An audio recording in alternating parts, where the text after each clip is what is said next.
Família Podcast.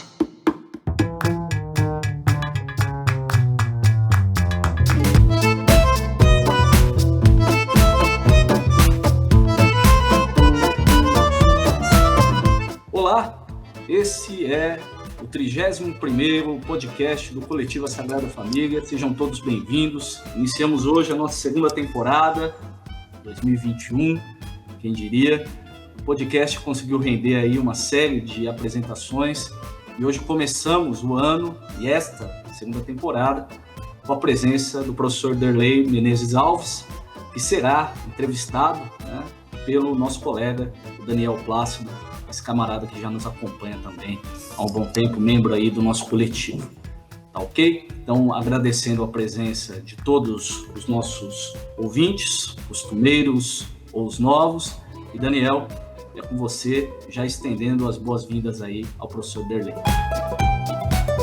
Boa noite, Felipe. Boa noite, Derlei. Apresentar aqui o Derlei para vocês. O professor Derlei, ele é professor do ensino básico, professor universitário. Ele tem mestrado em filosofia, tem doutorado em ciências da religião e ele também é um especialista em budismo, empirismo e outros assuntos. Para a noite de hoje, eu trouxe aqui o professor para a gente estar conversando sobre um tema mais específico, a questão do conspiracionismo e a direita. A gente vai falar um pouquinho sobre isso e temas correlatos. Negacionismo, conspiracionismo e a direita atual. O professor Daniel Plácido entrevista o professor Derlei Menezes Alves. Bem-vindo, professor Derlei. Obrigado pelo aceite do convite. Eu agradeço o convite, Daniel, Felipe, e vamos começar a conversar aí sobre conspiracionismo e um outro ponto que eu acho importante vincular ao conspiracionismo, o negacionismo científico, né? Que se tornou a coisa mais marcante então, no mundo atual aí, nos debates atuais que estamos vivenciando. Ok, então já vou te jogar no seu colo uma pergunta, professor Derlei. A gente ouve muito falar, né, de citação, de passagem, né, dos protocolos dos sábios do Sião, né? Mas a gente, às vezes, não lê diretamente o documento, não sabe ali o que exatamente fala aquilo, a sua importância. Você poderia comentar para a gente o que foram os protocolos, qual que é a sua relevância histórica, política? Os protocolos dos sábios de Sião, né, é um livro que foi forjado, ao que tudo indica, segundo as pesquisas mais recentes aí, não tão recentes assim, né? Ele foi desmascarado em 1921, mas recentemente teve mais algumas outras pesquisas. Então, esse documento teria sido forjado ali no final do 19, se eu não me engano, acho que começo do 20, né?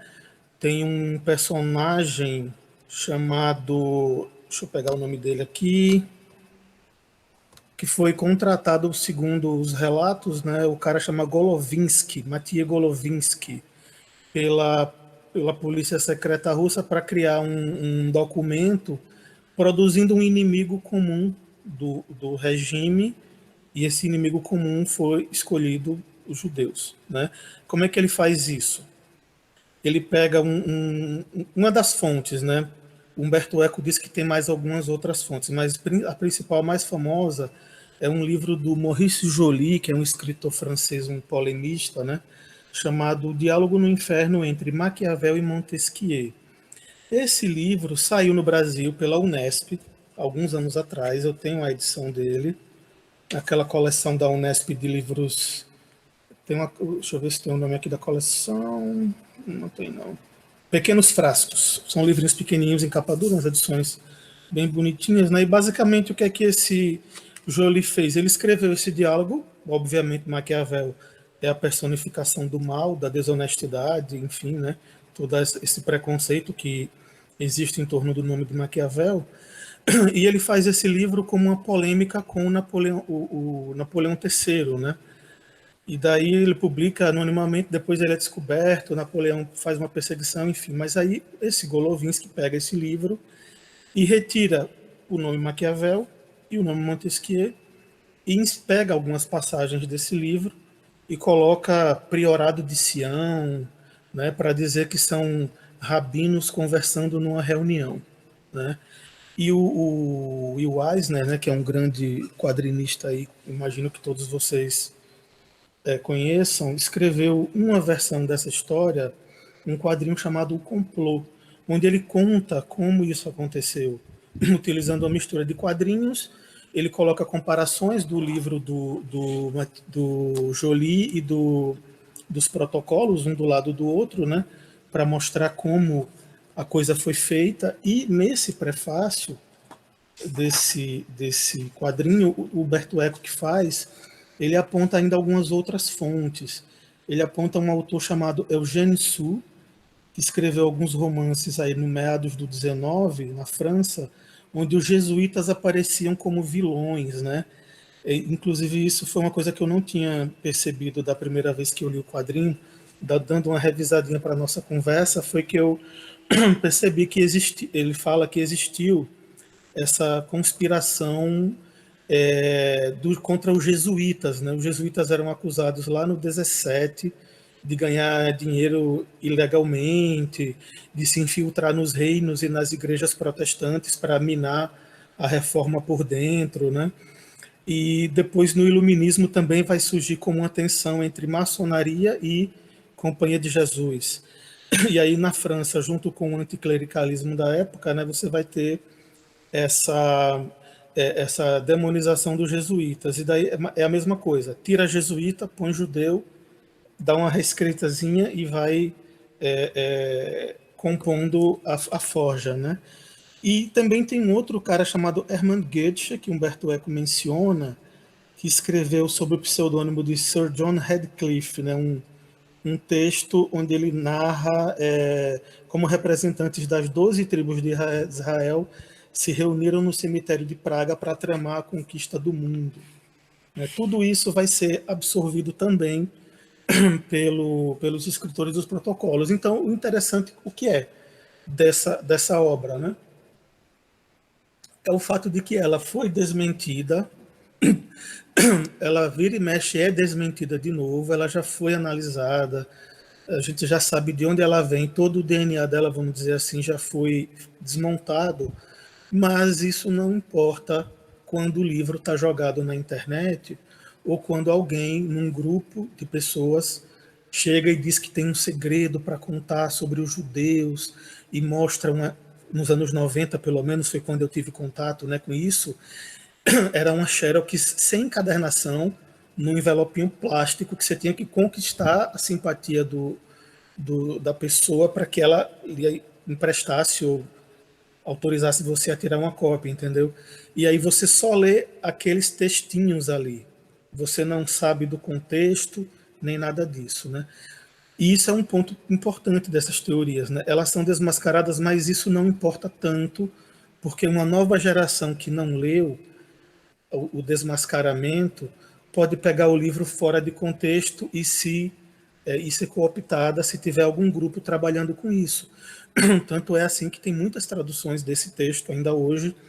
Muita gente acredita que ele é verdadeiro ainda hoje, né? Apesar de todo o desmantelamento dele que já foi feito, desconstrução, né, dos argumentos. Então, é um exemplo muito interessante de como teoria de conspiração funciona, né? Sempre tem que ter uma renovação da crítica da teoria de conspiração, porque ela está sempre se mantendo de uma forma que é tosca e funciona, que é simplesmente repetir a mesma coisa algum tempo depois, né? Sagrada Família, podcast. Derlei, além dessa questão da falta de contexto, né, que permite essa manipulação retórica, né, vamos dizer assim, que elementos a gente pode identificar nas teorias de conspiração de uma forma em geral? Tem uma estrutura por trás dessas diferentes teorias? Eu vou dizer para você, eu acho elas são muito diversificadas, né?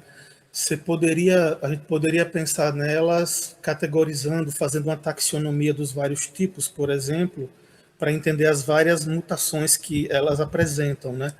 Mas, em geral, eu entendo que a teoria de conspiração tem alguns elementos recorrentes, assim. Você tem um segredo, né?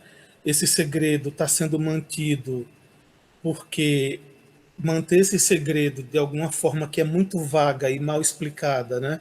Mas a manutenção desse segredo prejudica a humanidade, prejudica as pessoas ou prejudica um grupo de pessoas, né? Então, o cara que descobre, ele é um herói que está lutando contra esse inimigo imaginário.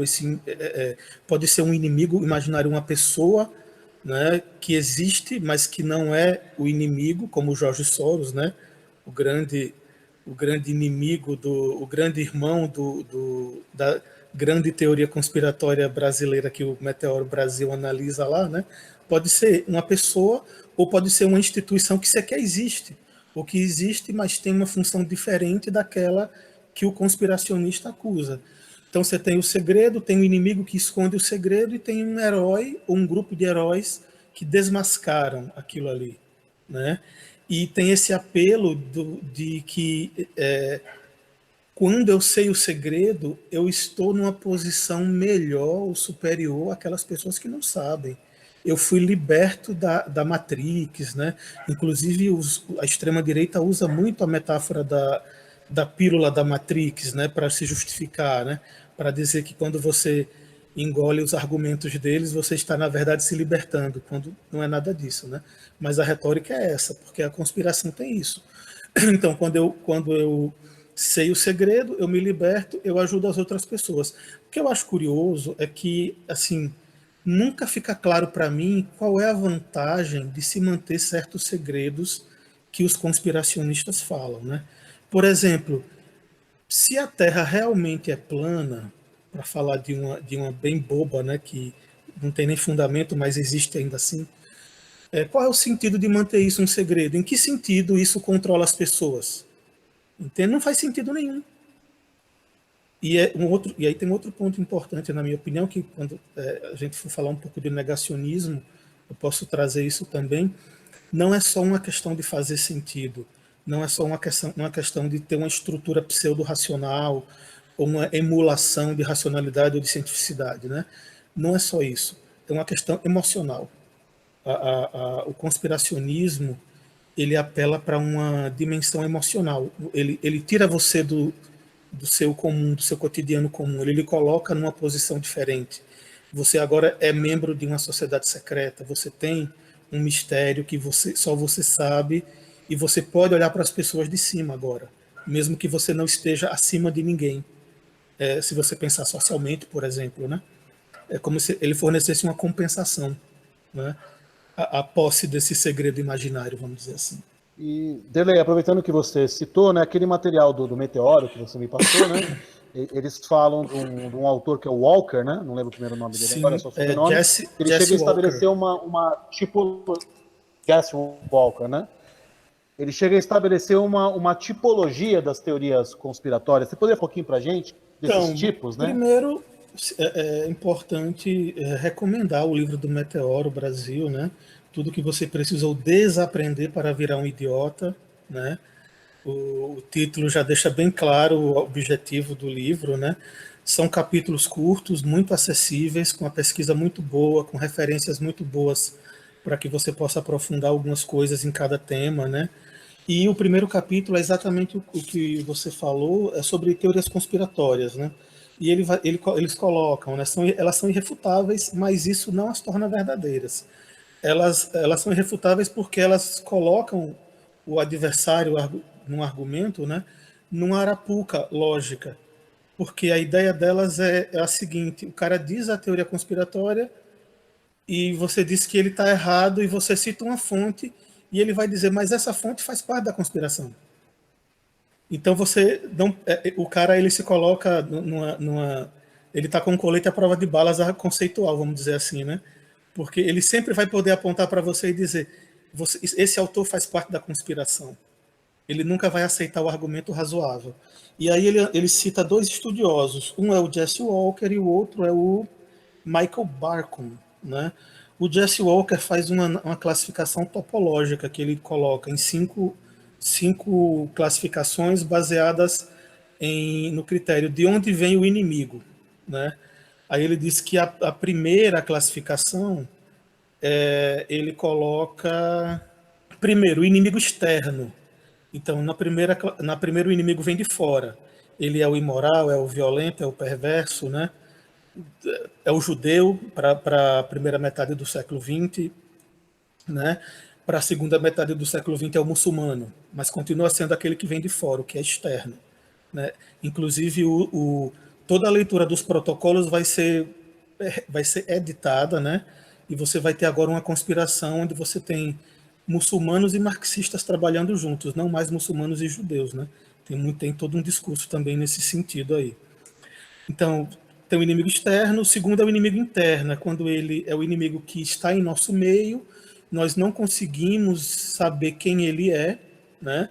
E frequentemente o tipo de metáfora usado para descrever esse inimigo é chamar de um câncer na sociedade, chamar de barata, chamar de rato, qualquer coisa assim, e tentar trazer para a luz esse inimigo que está no meio do grupo, da comunidade dos puros e dos bons, né, dos cidadãos de bem. O terceiro é o inimigo que vem de cima. Aí é o tipo de conspiração que fala dos poderosos que planejam prejudicar as pessoas de baixo, né? Talvez a gente possa até pensar nessas conspirações anti-vacina em torno da Covid como uma versão de uma teoria de conspiração do inimigo que vem de cima, né? A outra vão ser as classes populares, são os inimigos, né? Porque elas vão planejar uma revolução e pode prejudicar tudo. E a última é interessante porque é uma conspiração do bem que ele coloca. É o grupo benevolente que secretamente defende todo mundo, né? Que vai desmascarar a vacina chinesa, ou que vai desmascarar o Foro de São Paulo, ou que vai elaborar estratégias duvidosas, mais eficientes para desmascarar ou acusar falsamente pessoas, né? Então, são essas as classificações. O Barkun é diferente um pouco, né? Ele vai falar assim, por exemplo, ele fala em teorias conspiratórias de eventos. Nesse caso, você pega um evento, uma ocorrência histórica e cria uma conspiração em torno. Como, por exemplo, o assassinato do Kennedy, o 11 de setembro, né? O certidão de nascimento de Obama também. E as teorias sistemáticas é uma outra classificação que ele coloca. Aí você tem uma entidade ficcional movendo as engrenagens da realidade, estou citando aqui do Meteoro, né? Com um objetivo bem estabelecido, a dominação de um país, de uma região ou mesmo do mundo. Então aí você tem as teorias dos governantes ocultos do mundo, talvez se enquadre aqui, né? E ele coloca depois as super teorias conspiratórias, que vão ser teorias que vão unir várias outras teorias numa grande narrativa conspiracional, né? E onde o Meteoro vai entender que o globalismo, por exemplo, é uma dessas super teorias, porque no Brasil ele pega várias outras teorias que já eram mais conhecidas nos Estados Unidos, por exemplo, e já nem tinham mais tanto impacto assim, mas vai montando, vai colando tudo isso. Aí tem o globalismo, você tem os megabilionários comunistas que querem destruir o capitalismo, né? É curioso, né? Megabilionários comunistas que querem destruir o sistema que tornou a sua existência possível, né? Não precisa nem ir muito longe para ver o absurdo da coisa, né?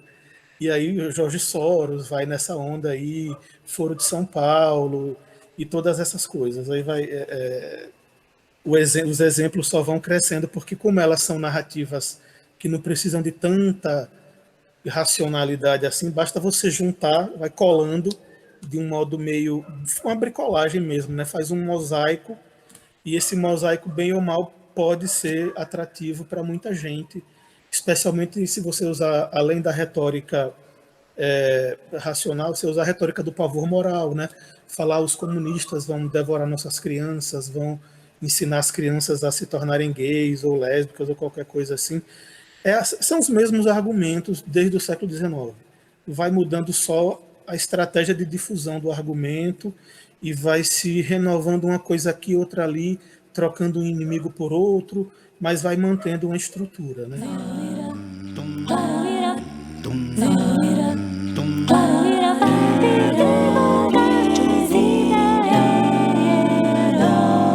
Sagrada Família. Delei, trazendo essa discussão um pouco aqui para o nosso contexto, né, para o Brasil, tentando entender um pouquinho a lógica, né, por trás dessas teorias conspiratórias, a gente já viu as versões aí, por exemplo, Leonardo DiCaprio e as ONGs, né, eles estão pondo fogo na Amazônia, o 5G chinês, né, ele vai ser usado para espionar a gente, o coronavírus foi criado pela China para destruir e depois dominar a economia mundial. A mais recente que eu consegui identificar é que a gente ia virar jacaré, né, depois de tomar a vacina. Né? Eu escutei agora o vídeo da Elba Ramalho, cara, falando que o vírus foi feito para destruir cristãos. Você veja que vírus inteligente, cara. Ele é capaz de localizar pela sua corrente sanguínea a sua religião e ele só mata cristão. Nos países budistas ninguém morreu, porque o DNA budista é diferente, né? Você imagine, aí tá lá, ninguém morreu na China, nem na Tailândia, nem no Sri Lanka, nenhum lugar asiático morreu, a não ser que se for cristão. Porque o vírus reconhece, ele deve ter alguma molécula, algum aminoácido ali na cadeia do DNA, né, que ele reconhece como cristianismo, aí ele ataca, né? Se ele reconhece como budismo, aí ele ataca, não, aí ele preserva aquela pessoa, né? Só ataca a pessoa que é cristã. Assim, veja, eu estava pensando num texto, eu tenho um pequeno texto que eu escrevi sobre negacionismo científico, eu estava dando uma revisadinha nele para poder falar aqui. Eu cito duas pesquisas, dois livros bem interessantes. Um chama The Truth About Denial, Bias and Self-Deception in Science, Politics and Religion, de um cara chamado Adrian Bardon. Ele está analisando viés de confirmação, negacionismo, tanto na ciência quanto na política, quanto na religião. E um outro cara chamado Kit Caan Harris, que escreveu um livro Denial, The Unspeakable Truth, né, que ele fala sobre negacionismo também. Então, se eu não me engano, é no livro do Kit Caan Harris, lá pelo final, ele vai falar que o que acontece é que o negacionismo científico ele se organiza com base em teorias de conspiração também. É uma das bases, não é a única, né? O negacionismo científico, às vezes, é motivado por interesses corporativos, né? Você pega, por exemplo, todo o esforço que foi para provar que o cigarro causa câncer foi muito combatido pela própria indústria do tabagismo, que financiou instituições de ensino para provar que o cigarro não causava câncer. Quando não dava mais para provar isso, o objetivo era provar que não havia uma prova cabal, né? Então você tem corporações também agindo nesse sentido. E aí ele fala do negacionismo do Holocausto, por exemplo, também. Você tem, no caso desse tipo de negacionismo, você tem a criação de uma pseudo-comunidade científica, autores pseudo-preparados, fazendo distorções científicas ou históricas, para tentar criar um espaço e dizer assim, ó, existe um debate aqui, quando na verdade não existe um debate. Eles estão inventando um debate para poder fazer o negacionismo deles lá, né? E o Kit Caan Harris vai dizer que hoje em dia a coisa está de um jeito tal nos 4chans da vida, né? Nesses grupos, que não é necessário, a tese dele é essa, né? Não é necessário mais você criar um arcabouço intelectual, você escrever um livro sobre um assunto para você produzir um negacionismo ou uma teoria conspiratória. Você pode fazer isso com um meme. Você não precisa de um livro. Inclusive, negacionistas clássicos do Holocausto estão estranhando esse novo mundo onde não precisa mais escrever nem argumentar, né? Então, desses locais aí da internet onde esses memes são produzidos, é que vem todas essas coisas, né? É que vem, como você falou, 5G, o que mais? Leonardo DiCaprio tocando fogo na floresta, o vírus que transforma em jacaré. Ele queria dizer chimpanzé, né? Mas ele sacou que chimpanzé ia dar um revés um pouco diferente, aí mudou na hora, né? Mas a gente percebeu que ele ia falar chimpanzé, né? É sempre bom deixar isso claro, né? Então, esse tipo de conspiracionismo, hoje em dia, ele funciona muito na base do meme, né? O meme e o humor como estratégia de cooptação suave, vamos dizer assim. Inclusive tem aquele livro Kill All Normies, eu não lembro a autora, é uma escritora, uma jornalista, ela analisou alguns casos, o caso do gorila, Mbembe, eu acho o nome do gorila, eu não me recordo agora, que virou um memezinho. Ela analisa o escândalo do Gamergate dos Estados Unidos, né, para mostrar como essas coisas começam com piadinhas engraçadinhas, aí o cara faz uma piadinha antissemita suave ali, você acha legalzinho, dali a 1 ano ou 2, aquele grupo está todo transformado e todo radicalizado, né? Os caras vão testando devagarzinho, eles vão movendo você devagarzinho, sem você perceber, né? Então, todas essas teorias aí, não tanto a do Foro de São Paulo, porque é um pouco mais antiga, né? Mas a do Leonardo DiCaprio, a do 5G, da vacina que faz virar jacaré e tal, são coisas meio meméticas, que depois são espalhadas nos grupos, e as pessoas reproduzem meio que sem base, porque o interessante é isso, né? Você já tem uma estrutura instalada, já tem uma desconfiança construída com relação a pesquisadores, com relação à ciência.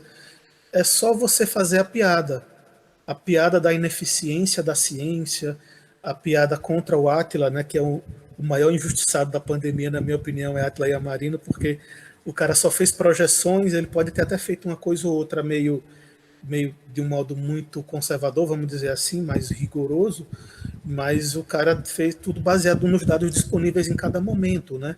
E as pessoas ficam fazendo graça com ele, fazendo piada, como se ele estivesse torcendo pelo vírus, e não é ele que está torcendo pelo vírus, né?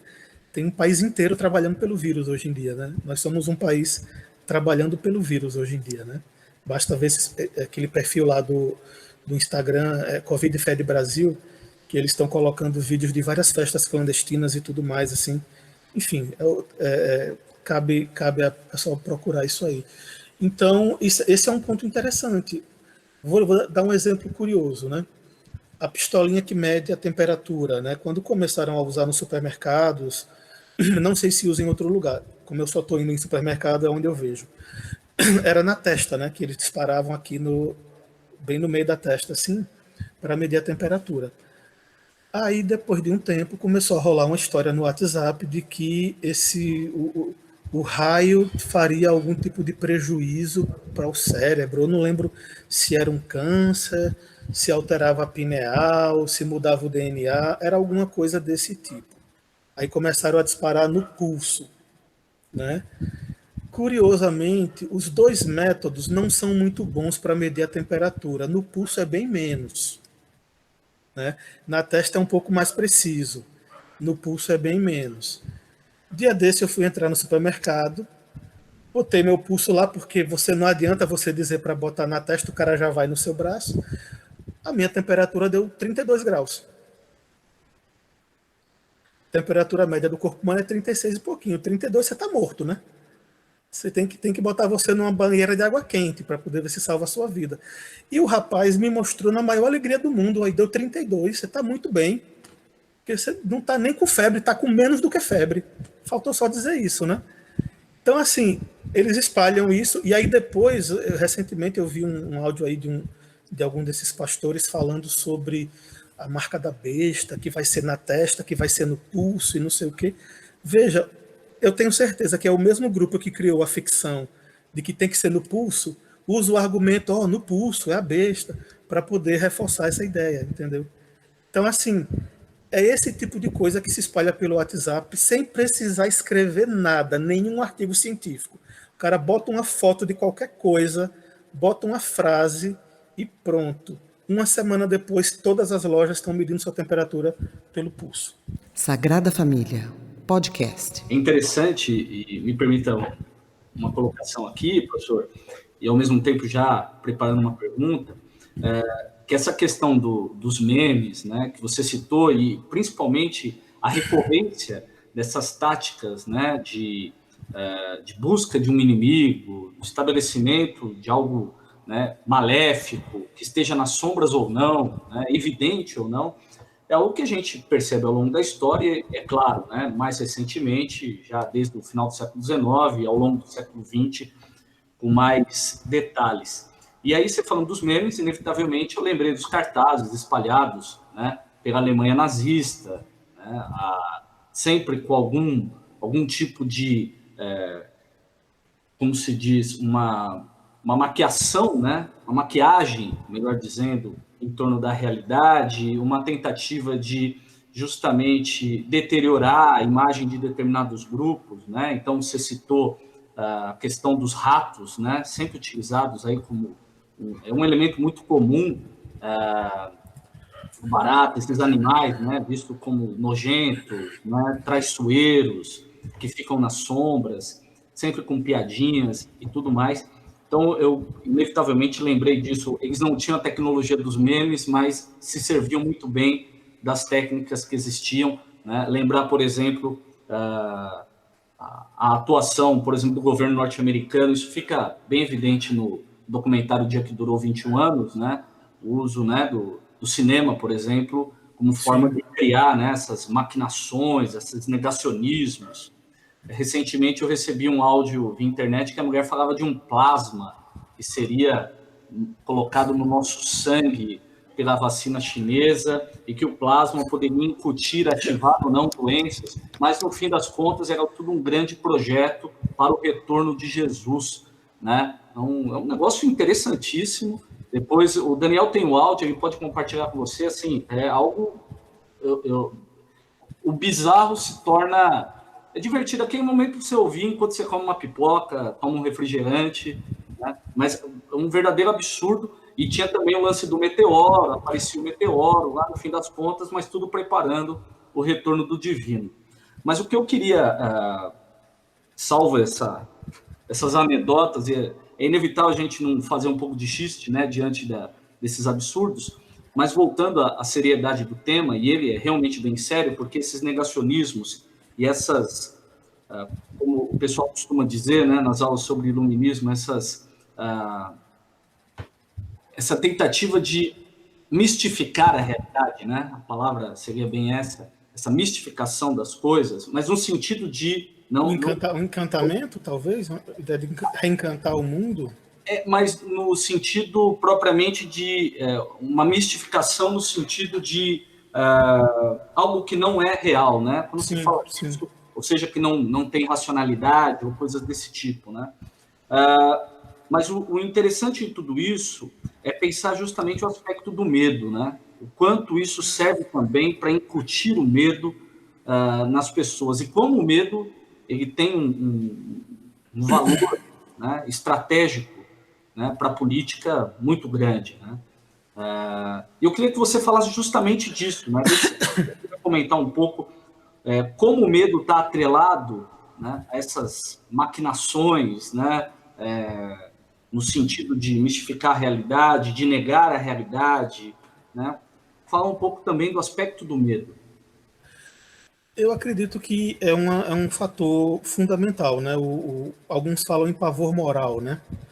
Esse medo que é quando você fabrica um inimigo e você gera numa comunidade a urgência de lutar contra um inimigo que sequer existe, né? Você está insuflando esse medo e esse medo faz com que as pessoas concedam poder a alguém que elas não concederiam de outra maneira, numa situação normal, né? E faz com que elas renunciem temporariamente ou queiram renunciar temporariamente, por exemplo, à sua liberdade em nome da eliminação desse medo, e quando elas percebem que era tudo um golpe, já é tarde demais. Isso é cíclico, né? Grupos políticos que se utilizam disso estão sempre existiram, sempre vão existir. A bola da vez no começo do 21 está com essa nova direita, que é a mesma direita radical, fanática de sempre, usando a internet, né? Basicamente é isso. Não é muito diferente. E o que a gente viu no Brasil foi exatamente isso, né? Uma construção de uma demonização, né? Por exemplo, do PT, independente dos erros e acertos. O importante é não produzir uma análise mais lúcida sobre isso, gerar o inimigo, gerar o famoso argumento, acho que foi o Pirula que falou, né? Argumento ad iupetean, né? Que é quando na dúvida você diz e o PT, e o Lula, né? Você não tem resposta, você manda essa e está resolvido o problema, né? Então, mas antes disso você criou esse medo, essa demonização, a ponto das pessoas ignorarem um monte de coisa que aconteceu de bom, né? Nos governos do PT não foram governos bons, com suas falhas, como todo governo, mas foram bons, foram voltados mais para a população do que, até onde eu saiba, qualquer outro que a gente teve nos últimos, sei lá, 50 anos aí. E basicamente foi isso. Você fabrica o medo, aí tem todo um pavor moral e vai se adicionando coisas, né, nesse pavor moral, porque você tem a mamadeira erótica, que assim, eu não sei se vocês viram a foto da mamadeira erótica. É um canudo de carnaval no formato de um pênis que as pessoas usam no carnaval para brincar. Alguém recortou, colocou numa mamadeira e as pessoas acreditaram, cara. Tipo, tem gente acreditando em feijão mágico. O Valdomiro tá vendendo feijão mágico para curar a Covid, entendeu? O medo faz as pessoas. Só não dá para ouvir cientista, mas feijão mágico, cloroquina, ozônio no ânus, esse tipo de coisa, aí pode, isso pode, o resto não pode, não. Então, é isso, né? O medo é um dos fatores, mas tem também o pertencimento a um grupo, né? Você tem que criar um grupo, as pessoas têm que se sentir pertencendo a esse grupo, e aí essas ideias vão se disseminando nos grupos, você já está ligado emocionalmente, né? Aí o cara vai tentar utilizar o senso comum para argumentos de senso comum para parecer razoável, e daí as pessoas começam a reproduzir essas coisas como se fossem verdades incontestáveis da natureza, né? Tipo, o PT roubou mais do que todo mundo na história da humanidade, ou então só estamos assim porque o PT fez isso e aquilo, a culpa é do PT. Estou falando do PT porque se tornou um alvo que, na minha opinião, tem uma injustiça aí. Tem críticas justas, mas essa da extrema-direita me parece muito injusta, né? Essa demonização, e é bem interessante a maneira como eles se colocam diante dos fatos, né? A gente sempre lembra do Dallagnol com suas convicções, me lembra muito uma relação com as coisas de maneira quase dogmática, né? Então, ao mesmo tempo, você dogmatiza, né? Você volta a um âmbito de dogmatização, mas também de demonização. E aí, isso, inevitavelmente, me leva, não sei se por ignorância ou não, a pensar no uso de instrumentos, né, tipicamente do espaço religioso dentro da esfera política, né? Quer dizer, o sucesso e a validade que tem dentro desse processo, por exemplo, as igrejas neopentecostais ou o valor do discurso religioso para o sucesso, por exemplo, de um bolsonarismo, né? Tem a ver um pouco com isso também, professor? Quer dizer, essa organização, esse uso do elemento demoníaco. Eu acho que a religião sempre foi utilizada como elemento importante em qualquer contexto de embate político, seja um embate mais democrático, seja um embate mais agressivo, né? Sempre teve religiosos institucionalmente ou enquanto religiosos no nível ali do seu grupo que assumiram posturas políticas e espalharam para as pessoas e tentaram com maior ou menor intensidade, né, cooptar essas pessoas. Por exemplo, né, a gente não pode ignorar que o PT se aliou com a Universal. Então isso você tem uma vinculação aí de política e religião que foi importante para a construção da base de governabilidade durante muito tempo. Tanto é que muitos dessa base estão hoje contra, né, desde do golpe lá, enfim. E hoje em dia o que é que você tem? Os religiosos. É interessante quando você começa a ler coisas dos anos 30, dos anos 40 ou 50, que você vê que não muda tanto assim. Nos anos 30 você tem os religiosos, os conservadores insuflando as pessoas contra o comunismo, contra o bolchevismo cultural, que era o nome antigo do marxismo cultural, né? Mudou um pouquinho o nome. Você tem, hoje em dia, a mesma coisa. Nos anos 60, no Brasil, a Igreja Católica fez muito esse papel, né, de fazer essa propaganda anticomunista, não só no Brasil, em vários lugares, né? E assim, eu não estou dizendo que as pessoas têm que ser comunistas ou marxistas, não. Eu só estou dizendo que uma coisa é você entender do que se trata e assumir uma posição. Outra coisa é você acreditar em mentiras, em teoria de conspiração e assumir uma postura baseada nas mentiras. Né? Desculpa só interromper, professor, o que eu estava pensando era justamente nesse sentido, quer dizer, a apropriação de um discurso que se dá muitas vezes dentro do espaço religioso, então, fala-se de mito, fala-se de demônio, né, do mal, Sim. é aquilo que você falou da questão moral, né, e como isso serve justamente como um elemento aproximador, né, entre justamente a esfera da política ou do discurso que ampara esse atual governo, e não apenas esse, mas outros, por exemplo, de pessoas que são verdadeiras fanáticas religiosas ou que amparam sua vida dentro de uma lógica de Deus vai fazer, Deus vai construir. Quer dizer, em que medida você atribuir poderes míticos a um líder, né? Como a gente viu com outras lideranças ao longo da história, ou pensar no inimigo como demônio, o que atrela ao medo, à perseguição, aquele indivíduo, né, pelas sombras, atrás das cortinas, né?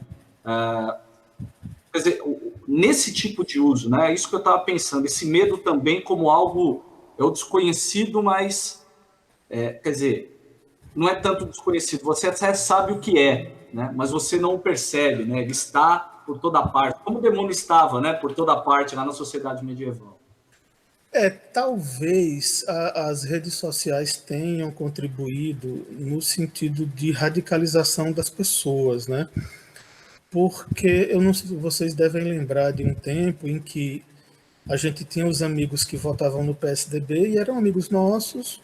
A gente tinha umas discussões a cada dois anos, mais ou menos, em época de eleição, mas ninguém ficava inimigo, né? A construção dessa política radicalizada, ela passa por uma renúncia da ideia de que o outro tem legitimidade no seu modo de pensar, né? Então, eles têm que, de alguma maneira, criar um pavor diante do outro. O outro não é só uma pessoa com uma opinião legítima, ele é um agente do demônio, ele quer que seu filho se torne gay, ele quer isso, quer aquilo. E eu acho que eu tenho alguma coisa no modo como as redes sociais funcionam que parece favorecer a redução das coisas à dicotomia simples, né? Não sou muito especialista nisso, estou falando muito assim de impressões, né? Parece que a dinâmica é meio assim, porque inclusive o jornalismo, não sei também, teria que analisar melhor, mas o jornalismo de alguns anos para cá parece também assumir sempre que tem que ter sempre dois lados antagônicos. E você tem que colocar os dois lados um do lado do outro.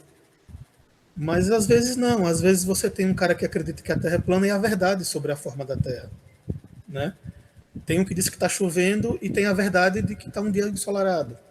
Então não necessariamente é preciso ter isso. Então essa ideia de polarizar, de ter dois lados sempre, e a obrigação implícita de que você tem que escolher um dos lados, junto com a radicalização, porque o outro foi demonizado, e aí o outro foi demonizado por um grupo específico, né, que a gente pode chamar de extrema-direita. Foi esse grupo, nas suas várias formas, no caso do Brasil, pelo menos, sei lá, desde 2011 a 2012, 2013, foi construindo uma base nas redes sociais, que foi inflando e foi produzindo todo esse fenômeno que culminou nisso que a gente está vendo hoje, né? Então, você tem tudo isso aí. Você tem o medo, você tem a demonização do outro, que a ideia é exatamente impossibilitar um diálogo, é tornar inviável o diálogo. Assim, não estou dizendo que a gente deva desbloquear as pessoas, não, certo? Acredito que muitas pontes foram queimadas, destruídas mesmo, certo? Inclusive fiz isso e recomendo. Agora, no sentido do fenômeno social, o diálogo vai ter que acontecer em algum momento, né? Se não você com aquele seu parente ou aquele seu ex-amigo, as pessoas na sociedade vão ter que voltar a conversar. E como é que isso vai acontecer? Porque já foi demonizado, já foi radicalizado, o cara chega para você e diz que você é um parasita do governo, porque você passou num concurso público, ele sabe que você passou, ele viu você estudando, mas ele usa essa retórica, porque ele quer lhe ofender, porque faz parte do jogo político do Brasil de hoje, a ofensa gratuita, né, com relação ao outro e não a conversa, enfim. Então, tudo isso vai compondo esse cenário atual que a gente tem que ainda prevalece uma grande radicalização, talvez tenha até diminuído um pouco, eu acho. Tem alguns diálogos aí acontecendo, não são tantos ainda, mas já tem algumas coisas acontecendo, mas o que foi feito de 2013 para cá foi assim, na minha opinião, foi praticamente uma desconstrução da imagem que o Brasil tinha de si mesmo, né? Você olha para o Brasil de hoje, eu fico olhando assim, eu não fui criado nesse país, né, com esse tipo de comportamento. Ou será que estava sempre lá eu não percebia porque tinha estruturas sociais mantendo tudo isso em xeque, e desagregou tudo isso e transbordou essas coisas? Pode ser isso também. Não vamos também ter uma leitura tão negativa, né? Embora seja difícil para mim não ser tão negativo algumas vezes, né? Mas é bom a gente tentar pensar por esse lado também. Pode ser que seja bom o brasileiro olhar para ele mesmo e ver isso, de repente muda daqui a alguns anos, né? Dá uma melhorada, uma amadurecida.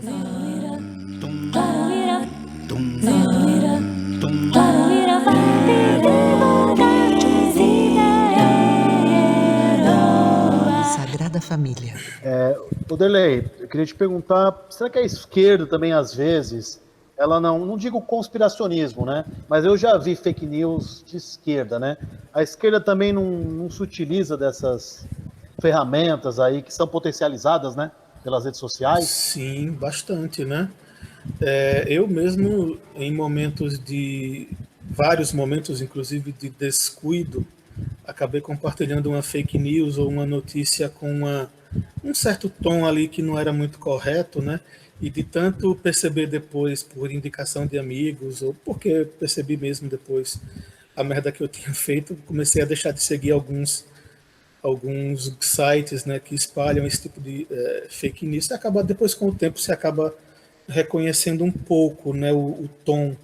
Quando o tom é muito exaltado, né, de fulano destruir o Beltrano, venha de que lado vier isso, normalmente é uma coisa falsa, né?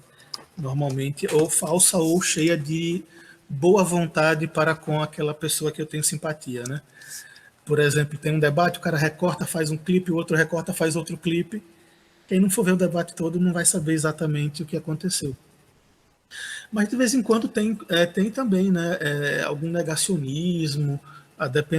Eu não lembro exatamente do conteúdo. Eu não quero nem mencionar, mas eu lembro vagamente do Aldo Rebelo, né, tá envolvido em algumas coisas de negacionismo científico alguns anos atrás, se eu não me engano, com relação às mudanças climáticas, mas não tenho, como eu não pesquisei, não quero dar certeza, mas eu lembro de alguma coisa nessa linha também. Mas sempre tem, né? Não é privilégio de um grupo político, inclusive porque, se você pensar em negacionismo e conspiracionismo, eles não são coisas típicas de um grupo, eles são coisas típicas do ser humano, né? Por exemplo, o negacionismo, embora ele tenha se organizado em várias frentes, como vários sistemas de pensamento sobre as coisas, eles têm uma base na nossa natureza. O Kit Cunningham Harris fala assim, a base, de certa forma, é o estado de negação. Todos nós vivemos em negação com relação a alguma coisa. Por exemplo, eu vivo em negação com relação ao impacto de alimentos salgados e gordurosos na minha saúde, por exemplo. Isso pode não estar claro para mim no meu dia a dia, mas é uma negação, né? Ou a negação de que não, o cigarro não faz mal à saúde, não, posso continuar fumando, a pessoa que é fumante, né?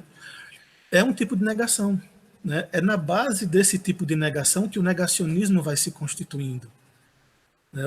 Os negacionistas organizados, eles vão, obviamente, tentar cooptar as pessoas por aí, né? Alimentar essa ideia, né? De que, ó, você pode fazer isso, cara, tá tranquilo, não dá nada não. Tipo, vamos sair no fim do ano aí, visitar a vovó, fazer uma baladinha no Réveillon, né? Sair se masturbando publicamente em Ipanema, lamber um corrimão em algum lugar, lamber um ferro do ônibus, tá tranquilo, não dá para ver vírus. Que vírus é esse? Eu sou mais forte do que o vírus, né? Toda essa negação é típica do ser humano, né?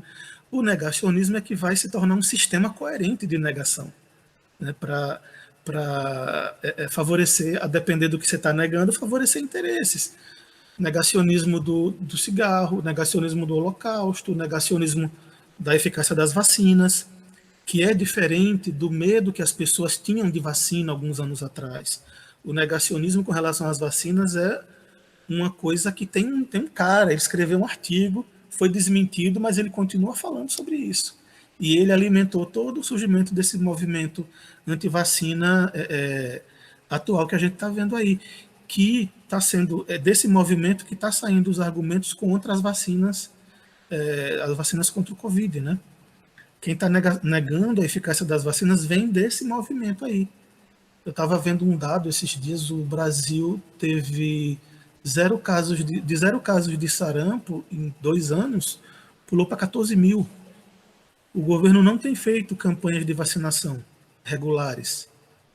E se fazia todo ano, vocês lembram disso, né? Sempre, todo ano tinha na TV aquela campanha assim, nunca mais eu vi isso, nunca mais eu vi cartaz, nunca mais eu vi aquela movimentação de gente levando criança para vacinar, por exemplo, e isso traz consequências para a saúde, né?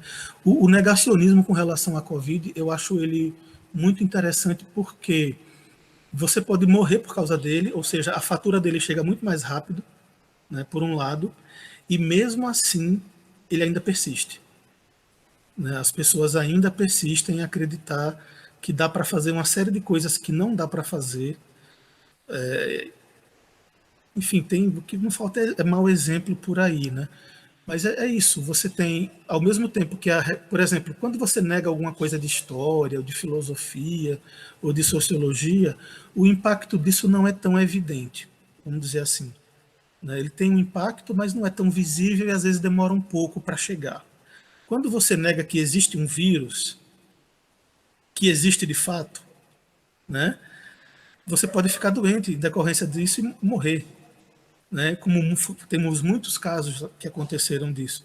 Mas, ao mesmo tempo, como a propaganda negacionista está muito consolidada e muito bem espalhada, essa resposta não gera tanto impacto assim quanto se esperava. Muitas pessoas imaginavam assim, gente, daqui a pouco, quando começar a aparecer gente morta, sistema lotado, não sei o quê, vai todo mundo se arrepender. Não aconteceu. É curioso isso, né? Mostra como o negacionismo consegue, como é uma coisa do coração, né? De certa maneira. Quando o coração foi cooptado, o resto vem por acréscimo, né? E a pessoa vai ficar ali porque ela não, às vezes ela de repente, inconscientemente, ela está pensando assim: eu não posso confessar que eu errei, né? De repente as pessoas vão rir de mim, de certa forma já estão rindo, embora eu não tenha falado, mas tem gente rindo de coisas, e se eu de repente me arrepender publicamente ou falar publicamente, vão rir da minha cara. Então eu prefiro, né, em vez de puxar para 12, né, subir a aposta até quando der. Até se eu não morrer, eu vou subindo a aposta. E aí vem a vacina que faz virar jacaré, o chip que cabe numa ampola de, sei lá, 5 ml de líquido, não sei quanto tem na ampola. Os caras conseguiram botar um chip lá dentro e é invisível, cara. Você não vê o chip. É incrível. Isso ele vai entrar no seu sangue, esse chip, e o governo vai saber onde você está sem precisar usar o seu celular. Né? Que é muito mais eficiente para saber onde você está do que o chip. Dá para hackear sua mente pelo celular, inclusive, né? E outra coisa fantástica da ampola da vacina é que ela altera o seu DNA, né? Em que, eu não sei. Se fosse para escolher, de repente eu queria ter asas, talvez. Né? Tem um sistema imunológico de um crocodiliano, que é um sistema imunológico bem potente, né? Bem forte, né? Poderia ter uma tabela, né? O que é que você quer que mude no seu DNA? Para a gente escolher, ficar mais alto, né? O cabelo voltar a nascer, sei lá, qualquer coisa assim. Seria bom, né? Você toma a vacina, fica protegido e ainda ganha uma cabeleira nova.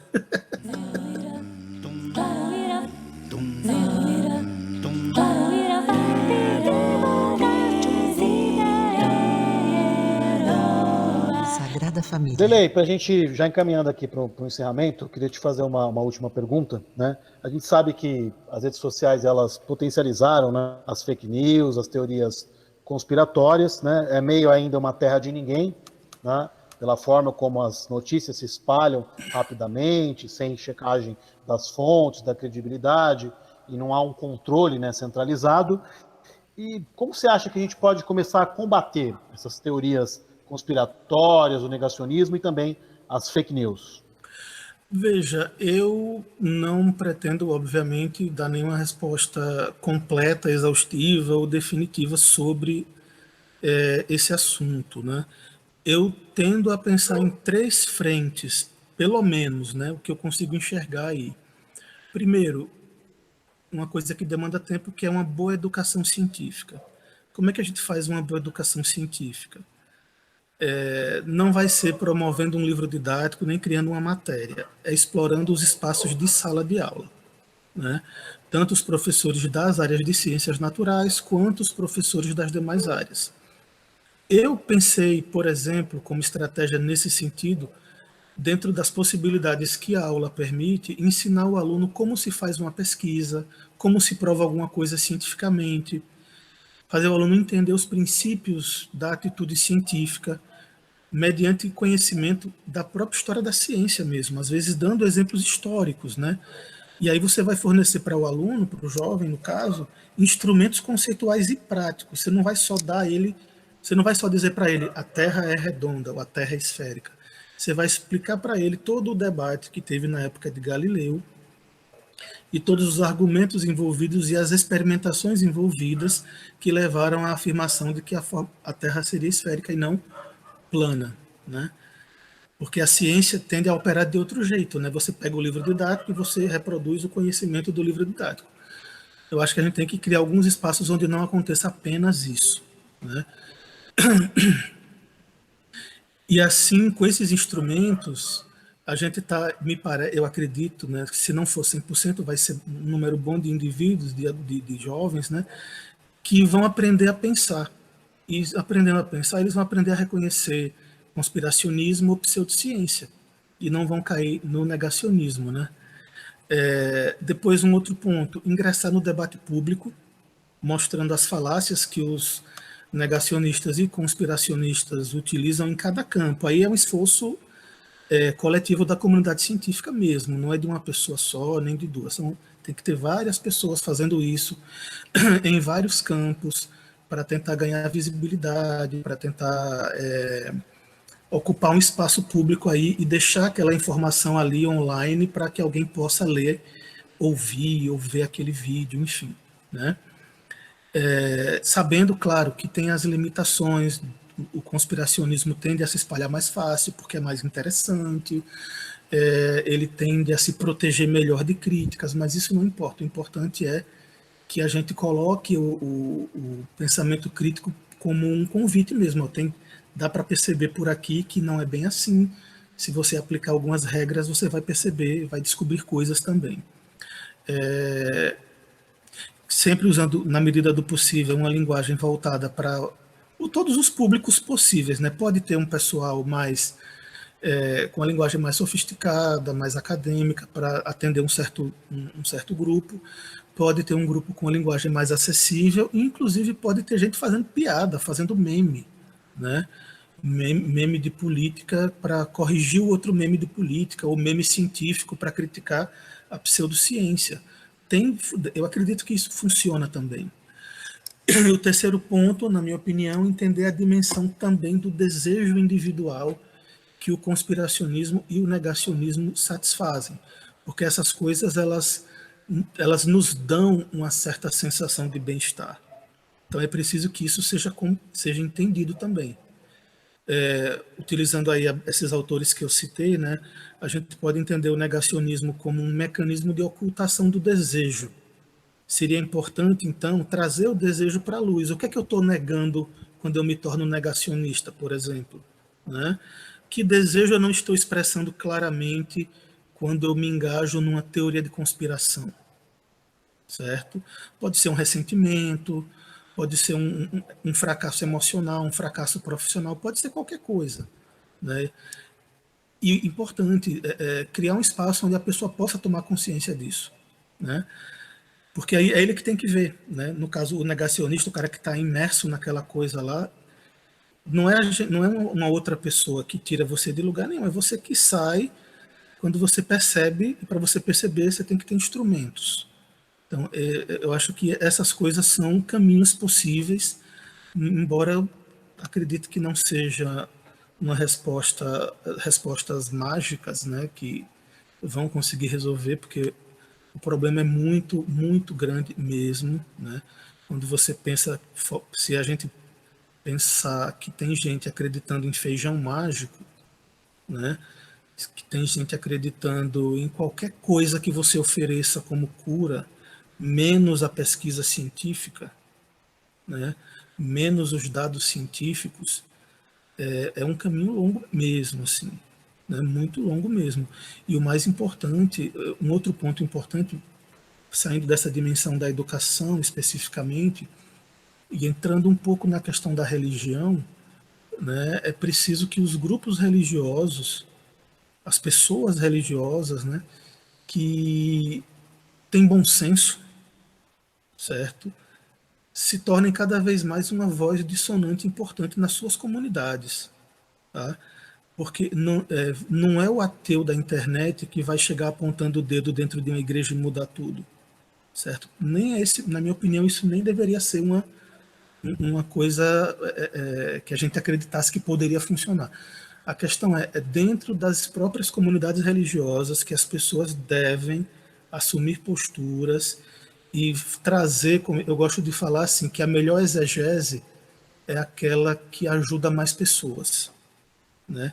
Então, quanto mais pessoas a minha exegese salva, para usar um termo do cristianismo, melhor ela é.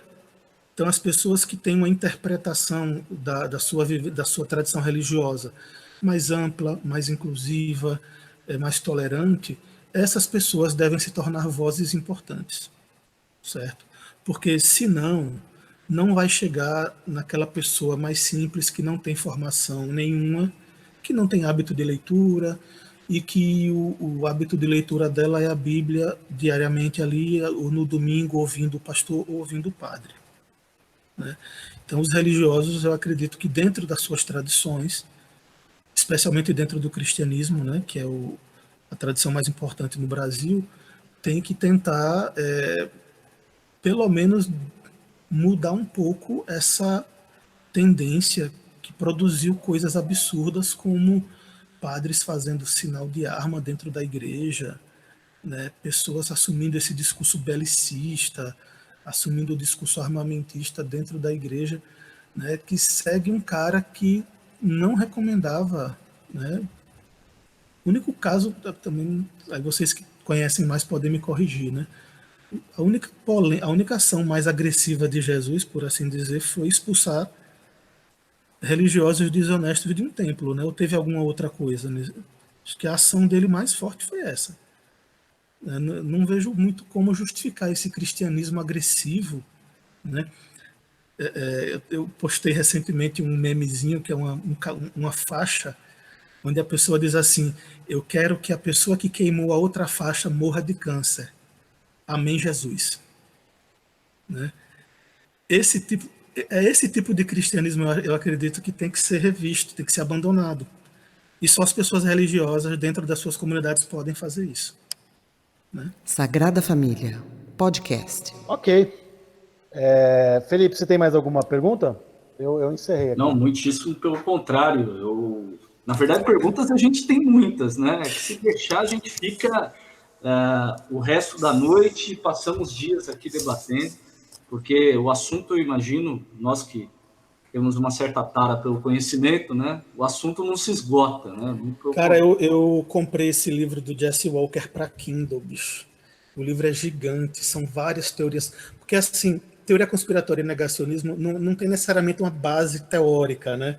A base teórica é simplesinha, você descreve, o restante é analisar caso. Aí, meu irmão, cada caso é um caso, é um monte de história. E se você estava lendo esse dos protocolos agora mesmo, esse tanto de outras histórias que tem, que também são base para a formação daquilo ali. Se você for parar para ler essas coisas todas, é tempo, viu? E vai puxando outras coisas, né? O que é mais Sim. interessante. Bom, Daniel, Derlei, por mim, eu estou satisfeito por hoje, né? Mas já fica aqui o convite, Derlei, para próximas conversas, hein?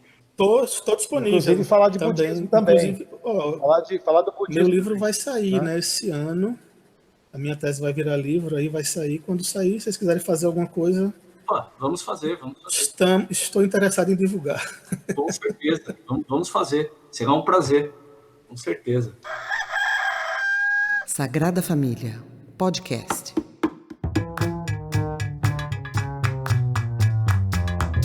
Felipe, faz o encerramento, então, já que você fez a abertura, agora você fecha. Pode ser? Tá ok. Então, agradecendo ao Daniel, que conduziu a entrevista, eu me intrometi aqui um pouco, mas, acima de tudo, agradecer ao professor Derlei, professor que nos trouxe aí uma série de informações importantes a respeito desse evento, nesse fenômeno, que hoje tem muita importância até, né, não apenas para os estudiosos, mas os seus efeitos, né, na nossa sociedade, na política brasileira, que é o negacionismo. Esperamos, evidentemente, ter mais conversas como essa e agradeço também aqui aos nossos ouvintes, né, fazendo convite para as próximas edições do podcast. Ficamos por aqui hoje. Um grande abraço. Até a próxima.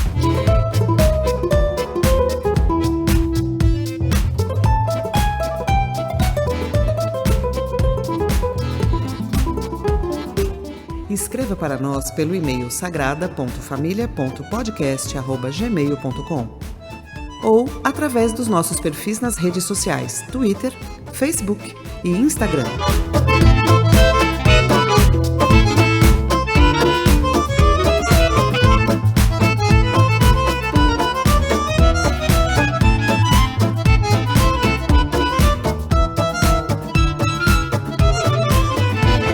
Sagrada Família, podcast.